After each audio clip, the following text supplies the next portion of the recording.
It can strike anyone at any time with no warning. A brain aneurysm is more common than you might think, and many people have them without ever knowing until a life-threatening rupture occurs. In recognition of Brain Aneurysm Awareness Month this September, 13 News is working to educate the public about this often overlooked condition. I spoke with a neurosurgeon at Banner University Medical Center about the key risk factors, symptoms, and treatment options available. Neurosurgeon Dr. Michael Avery demonstrates the advanced equipment his team at Banner University Medical Center uses to treat brain aneurysms. We're always treating patients that have riskier aneurysms that have not yet ruptured. A brain aneurysm is a fragile balloon-like bulge on an artery wall in your brain. That bulge can slowly grow and get thinner over time. Sometimes we don't know why they develop, but the problem that we can run into with aneurysms is when that wall gets too weak, that it ruptures and bleeds into the brain. Having a brain aneurysm is more common than you might think. According to the Brain Aneurysm Foundation, an estimated 6.8 million Americans are living with an unruptured brain aneurysm.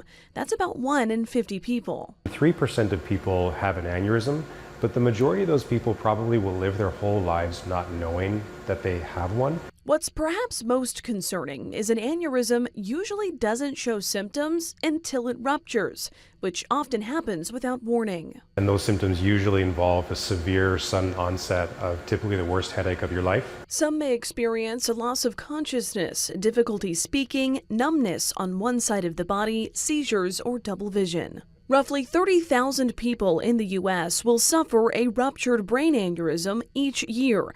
About a third of those cases are fatal. Of those who survive, about 2/3 are left with a permanent neurological deficit. Dr. Avery says most people can survive if they make it to the hospital in time. Traditionally, doctors perform open brain surgery and surgically cut off blood supply to the aneurysm using a titanium clip. But nowadays, we also have other minimally invasive options where you basically go through the arteries of either the arm or the leg with some wires and catheters, and you can navigate all the way up into the aneurysm and treat it with various devices, be that coils or stents or other newer types of technologies as well.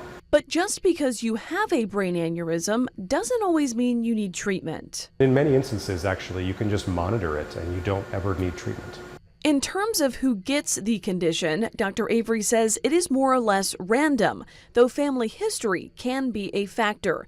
While some risk factors like uncontrolled high blood pressure and diabetes can increase the chance of an aneurysm rupturing, it is ultimately an unpredictable event. Even though some of us could be living with a brain aneurysm right now, Dr. Avery does not think everyone needs to be screened for it, unless you have risk factors that would suggest the need to. This is a very common condition. A lot of people have aneurysms, and the majority of those will live their whole lives not ever needing to have it treated. We have to always consider that the risk of treatment is not 0%, and you have to weigh the risk of treatment with the risk of the aneurysm rupturing in your lifetime. Dr. Avery says brain aneurysms typically develop at a young age and they don't make themselves known until adulthood. The Brain Aneurysm Foundation says the condition is more common in females, especially post-menopause. Worldwide, about 500,000 people die of a brain aneurysm each year, and half of those victims are younger than 50.